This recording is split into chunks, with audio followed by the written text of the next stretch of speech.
Hello students, welcome back. अब आ गए हम अपना संचयन का थर्ड चैप्टर लेकर, कल्लू कुम्हार की ऊनाकोटी।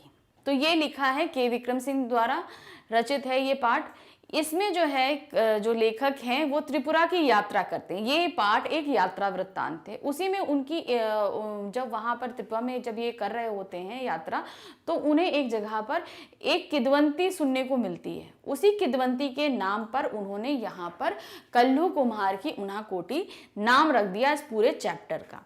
तो हम यात्रा वृत्तांत भी देखेंगे जब उन्होंने यात्रा शुरू करी तब से लेकर, और ये कौन सी किद्वंती थी जिसपे इस पाठ का नाम रखा गया, हम इस पाठ के अंदर वो भी देखेंगे। चलिए पढ़ना शुरू करते हैं कि इस पाठ में है क्या।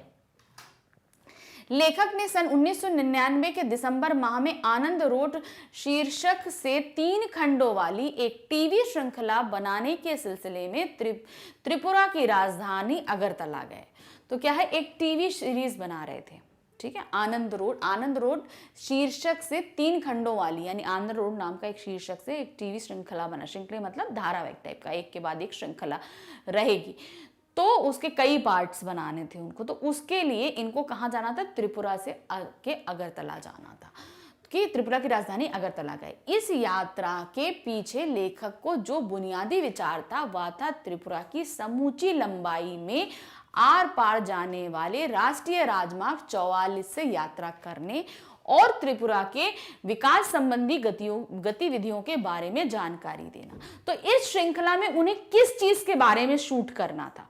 शूट इन्हें क्या करना था, जब त्रिपुरा जिस जो राजमार्ग जाता है वो राजमार्ग है 44, ठीक है। उसकी पूरी राजमार्ग की यात्रा करनी थी। साथ में त्रिपुरा में जो गतिविधियां हो रही थी, क्या क्या संबंधी, जैसे विकास संबंधी जो गतिविधियां हुई थी, क्या क्या डेवलपमेंट हुए थे त्रिपुरा में, ये सारी जानकारी उस टीवी श्रृंखला के लिए इन्हें एकत्र करनी थी। ये इनका मेन मोटिव था। त्रिपुरा भारत के सबसे छोटे राज्यों में से, अब हम त्रिपुरा के बारे में जानना शुरू करते हैं। इसकी जनसंख्या वृद्धि की दर 34% है, मतलब 34% ही, ज्यादा नहीं बढ़ती है, क्योंकि छोटा सा ही स्टेट है जो काफी ऊंची है। मतलब स्टेट के हिसाब से जगह का क्षेत्रफल अगर देखा जाए तो उसके हिसाब से अगर 34% अगर एक साल में बढ़ रही है तो इसका मतलब वो बहुत तेजी से वहां पर पॉपुलेशन बढ़ती चली जा रही है। यह राज्य बांग्लादेश से 3 तरफ से घिरा हुआ है, यानी कि इस राज्य के 3 तरफ बांग्लादेश का आता है, और एक तरफ से भारत के 2 राज्य मिजोरम और असम, यानी उत्तर पूर्वी सीमा पर सटे हुए हैं। सोनपुरा, बेलोनिया, सबरूस, कैलाश नगर त्रिपुरा के महत्वपूर्ण शहर हैं जो बांग्लादेश की सीमा के करीब हैं। अगरतला सीमा चौकी से महज 2 किलोमीटर दूर है, यानी कि जो आप अगरतला जो है वो सीमा चौकी से, यानी कि जो जहाँ पे स्टेट सीमा खत्म होती बांग्लादेश की, बांग्लादेश जहाँ से शुरू होता है वहां से मात्र अगरतला कितनी दूर है, 2 किलोमीटर। यहाँ बांग्लादेश के लोगों का आवक यानी आना बहुत जबरदस्त है। अब चूंकि बांग्लादेश से सटा हुआ है तो यहाँ पर बांग्लादेशी लोग बहुत ही इजी तरीके से आ जाते हैं सीमा को पार करके। यहाँ बाहरी लोगों की जनसंख्या इतनी बढ़ गई है कि मूल निवासी आदिवासियों की संख्या उनके मुकाबले कम पड़ती जा रही। अब क्या है, बाहरी लोग मतलब बांग्लादेशी त्रिपुरा में इतने ज्यादा आ गए हैं, जो त्रिपुरा के मूल निवासी, जो वहां के आदिवासी हैं, उनकी जनसंख्या बहुत ज्यादा कम हो गई है। मतलब बाहरी लोग ज्यादा आते जा रहे हैं और वहां के जो मूल है उनकी जनसंख्या कम हो गई है। सॉरी, यही कारण है कि त्रिपुरा के आदिवासियों में असंतोष बढ़ता जा रहा है। तो त्रिपुरा के जो आदिवासी हैं, अब पॉपुलेशन बढ़ेगी तो सरकार भी क्या इतने सारे लोगों को फैसिलिटी नहीं दे पाती, तो वो चाहती है कि प्रवासी अलग रहें और निवासी अलग रहें, यानी बाहर के लोग जो हैं वो अलग रहें। जब अब उनको पूरी तरह फैसिलिटी नहीं मिलेगी तो जो यहाँ के निवासी हैं वो असंतुष्ट हो जाते हैं। किसके तरफ असंतुष्ट होंगे, सरकार की तरफ। सरकार नहीं इसमें कुछ कर पा रही है तो उनमें वो असंतोष बढ़ता जा रहा है, वो बहुत फ्रस्ट्रेटेड होते जा रहे हैं, क्योंकि उनको खाने के लिए पर्याप्त, उनके डेवलपमेंट के लिए पर्याप्त चीजें वहां पर मुहैया नहीं हो पाती हैं। लेखक अपना पूरा यात्रा वृत्तांत सुनाने से पहले 3 दिनों की चर्चा करते हैं, यानी कि जब वो लिखना शुरू कर रहे हैं तो सबसे पहले वो किस चीज की चर्चा कर रहे हैं, पहले 3 दिन, जो उन्होंने पहले 3 दिन निकाले। कहां से शुरू करते हैं? जो अगरतला में बीते और अगरतला के इर्द गिर्द की शूटिंग की। पहले 3 दिन उन्होंने कहा कि ये अगरतला में रहे और उसके इर्द गिर्द उन्होंने सारी शूटिंग करी। इस दौरान लेखक ने उज्जयंत महल की भी चर्चा की, जो अगरतला का मुख्य महल है, ठीक है। और अब वहीं पर त्रिपुरा की राज्य विधानसभा बैठती है, उसी वक्त में त्रिपुरा की जो विधानसभा है वह वहीं पर बैठती है। लेखक यह बताते हैं कि त्रिपुरा में लगातार बाहरी लोगों के आने से कुछ समस्याएं पैदा हुई हैं। अब बाहर के लोग आएंगे तो पॉपुलेशन बढ़ती है, तो क्या समस्याएं पैदा हुई? जैसे, लेकिन इस समस्या का लाभ यह है कि राज्य बहुधर्मी हो गया। बहुत सारी समस्याएं पैदा हुई। अब उन समस्याओं के बारे में आप लिख सकते हैं, उपलब्ध जगह नहीं होना, पॉपुलेशन बढ़ने से चीज़ें होती हैं मुहैया नहीं हो पाती, ज़रूरी जो आपकी लाइफ के लिए ज़रूरी हैं, खाना, पानी, कपड़ा, शेल्टर, ये सारी चीज़ें जब उपलब्ध नहीं हो पाती तो ये परेशानियां बढ़ी।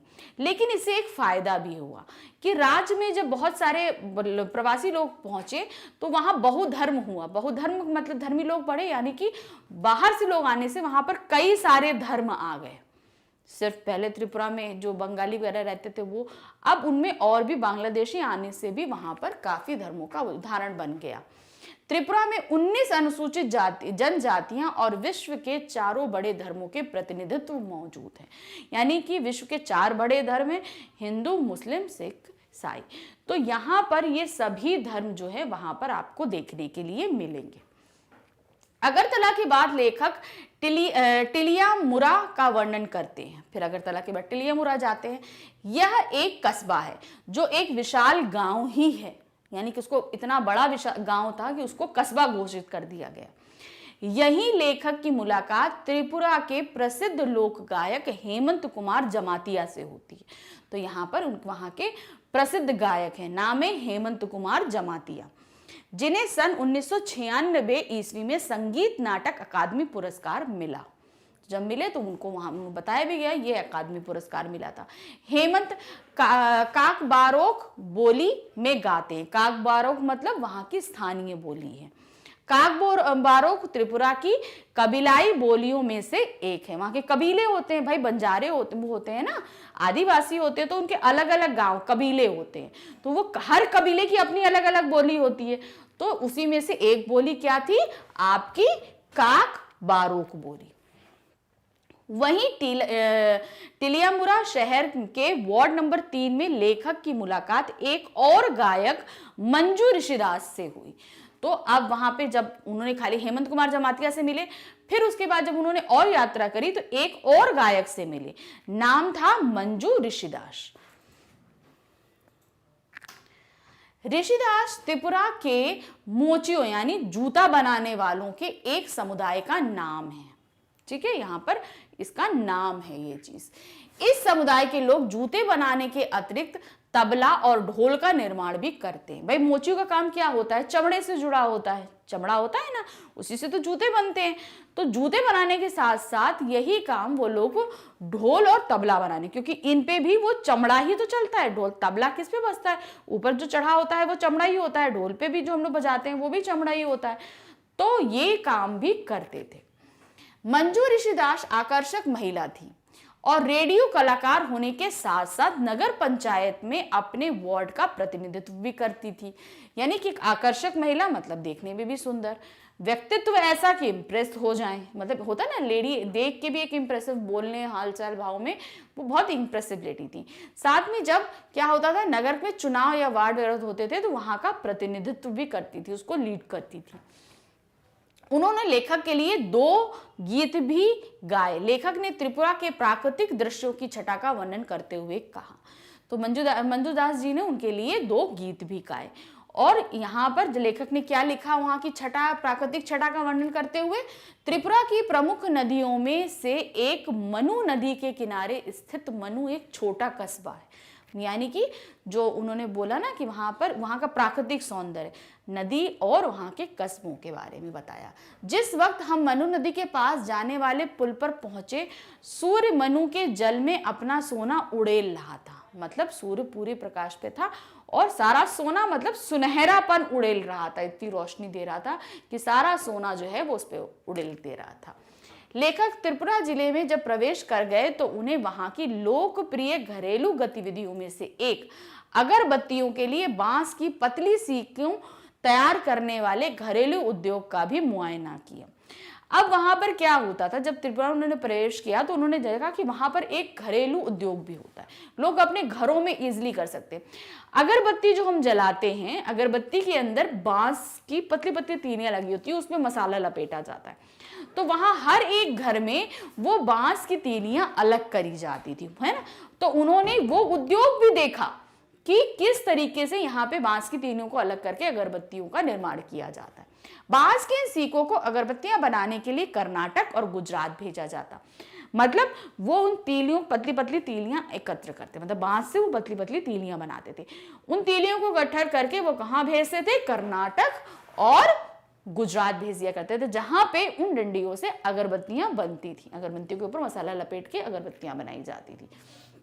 उत्तरी त्रिपुरा जिले का मुख्यालय कैलाश नगर है, यानी कि वहां का मुख्य शहर, वहां का जितना भी काम होता है वो कहां पर होता है, कैलाश नगर में होता है, जो बांग्लादेश की सीमा से काफी करीब है।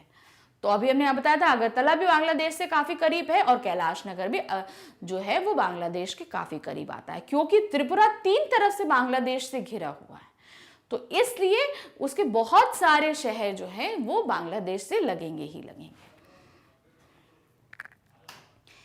त्रिपुरा में एक स्थान का नाम है उनाकोटी, ठीक है। अब यहां से देखें इस चैप्टर का नाम इसी के नाम पे पड़ा है। त्रिपुरा में एक स्थान है उनाकोटी, जिसके बारे में लेखक कुछ नहीं जानते, मतलब लेखक को कोई चीज पता नहीं कि क्या है यहाँ पर, किस चीज के फेमस है, क्यों है, कुछ उन्हें भी किस बारे में आइडिया नहीं है। जैसे हम चैप्टर पढ़ रहे हैं, हमें भी आइडिया नहीं कि भाई किस बारे में बात हो रही है, कि उनाकोटी का क्या मतलब होता है, कल्लू कुमार क्यों है, क्या है, हमें नहीं पता, तो हम पढ़ रहे हैं। वैसे ही जो है हमारे लेखक को भी नहीं पता। लेखक को उसकी विशेष जानकारी वहां के जिलाधिकारी से प्राप्त हुई। अब वहां की क्या खासियत है, इसकी जानकारी कहां से प्राप्त हुई लेखक को, वहां के जिलाधिकारी से, जो उस जिला के जो हेड अधिकारी होते हैं। उनाकोटी का मतलब है 1 कोटि, यानी 1 करोड़ से 1 कम, यानी 1 करोड़ आप गिनती गिनिए, उसमें 1 नंबर कम। दंत कथा के अनुसार उनाकोटी में शिव की 1 करोड़ से 1 कम मूर्तियां हैं। दंत कथा मतलब पहले बोला जाता था, पहले से ये कथाएं चलती चली आ रही हैं कि यहाँ पर भगवान शिव की 1 करोड़ में सिर्फ 1 कम मूर्तियां यहाँ पर हैं, इतनी सारी मूर्तियां हैं यहाँ पर। विद्वानों का मानना है कि यह जगह 10 वर्ग किलोमीटर से कुछ ज्यादा क्षेत्र में फैली है, मतलब ज्यादा बड़ी नहीं है, 10 वर्ग किलोमीटर का क्षेत्र है। और पाल शासन के दौरान 9वीं से 12वीं सदी तक के 300 वर्षों में यहाँ चहल पहल रहा करती थी। मतलब कब, आपकी 9वीं से 12वीं सदी में तक 300 वर्षों तक यहाँ ज्यादा चहल पहल रही, मतलब उस समय यहाँ पर ज्यादा लोग आए जाए, कार्य वगैरह ज्यादा होता था। पहाड़ों के अंदर से काट कर यहाँ विशाल आधार मूर्तियां बनी हैं। यहाँ पर मूर्तियां कैसी हैं, पहाड़ों को काट के मूर्तियां बनाई गई हैं। एक विशाल चट्टान पर ऋषि भागीरथ की प्रार्थना पर स्वर्ग से पृथ्वी पर गंगा के अवतरण का मिथक, यानी कि पौराणिक कथा का चित्रण होता है। मिथक है, इसके बारे में कोई सच्चाई नहीं है, इसलिए इसको मिथक कहा जा रहा है। अगर सच्चाई होती, प्रूफ होते, तो हम इसको मिथक नहीं बोलते। तो यहाँ पर क्या दिया है, विशाल चट्टान पर ऋषि भागीरथ की प्रार्थना पर स्वर्ग से पृथ्वी पर गंगा के अवतरण, यानी कि भागीरथ जी ने प्रार्थना करी थी तभी तो गंगा जी स्वर्ग से पृथ्वी पर पधारी थी। तो ये जो मिथक है इसकी एक कहानी चित्रित करती है। क्या है, गंगा अवतरण के धक्के से कहीं पृथ्वी धंसकर पाताल लोक में ना चली जाए। मतलब गंगा का वेग इतना था कि वो अगर स्वर्ग से उतरेंगी तो इतना जोर का धक्का लगेगा कि पृथ्वी जो है वो धंस के कहीं पाताल लोक में, यानी अंदर की तरफ बहुत ज्यादा धंस ना जाए। इसलिए शिव को इसके लिए तैयार किया गया। क्या तैयार किया कि शिव जी जो है उसे अपनी चोटी में ले लें, उसका वेग कहाँ संभाल लें, अपनी चोटी, अपने बालों में, जटाओं में संभाल लें, ताकि ये वेग जो है पृथ्वी पर ना पड़े, कि वे गंगा को अपनी जटाओं में उलझा लें और इसके बाद इसे धीरे से पृथ्वी पर बहने दे। यानी कि उस वेग को शिव जी को अपनी जटाओं में संभालना था और वेग कम हो जाएगा फिर धीरे से उसे पृथ्वी पर उतार देना था। शिव का चेहरा एक समूची चट्टान पर बना हुआ है। वहां पर क्या एक पूरी चट्टान है जिसपे शिव जी का चेहरा बना हुआ है और उनकी जटाएं दो पहाड़ों की चोटियों पर फैली हैं। मतलब इतनी ज्यादा उतना बड़ी मूर्ति बनाई गई है उनकी कि वो जो है उनकी जटाएं दो पहाड़ों पर फैली हुई हैं।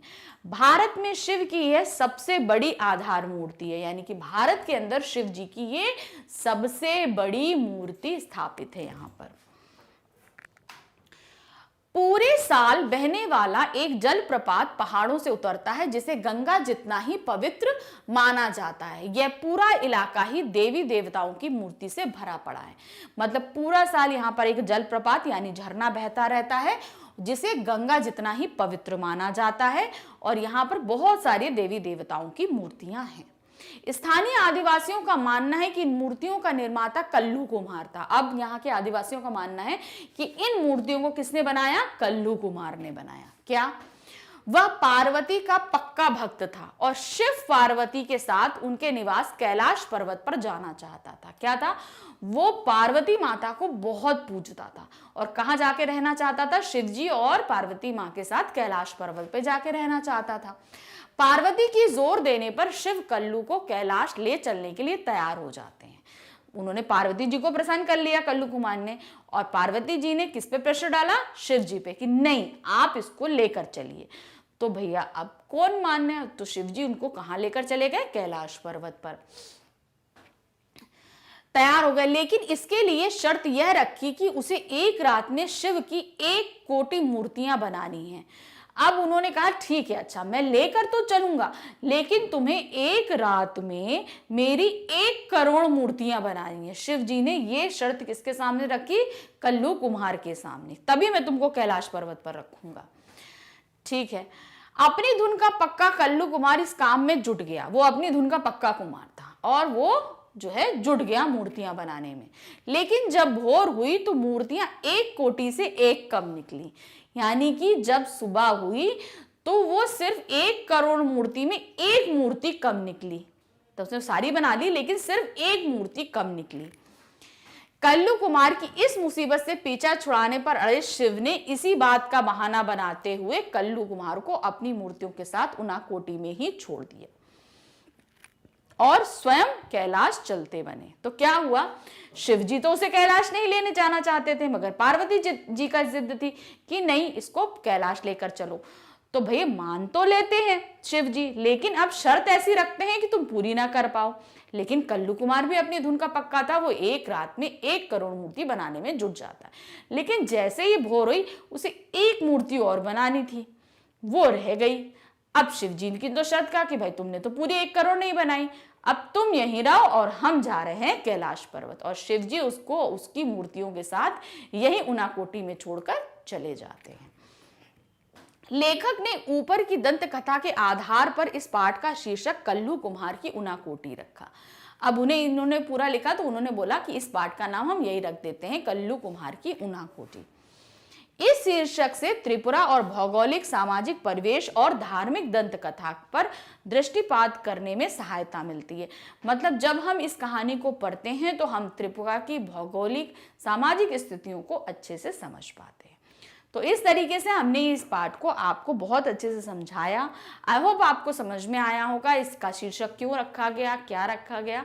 इसके प्रश्न उत्तर हम लेकर थोड़ी देर में आपके सामने उपस्थित होते हैं। Thank you, bye bye.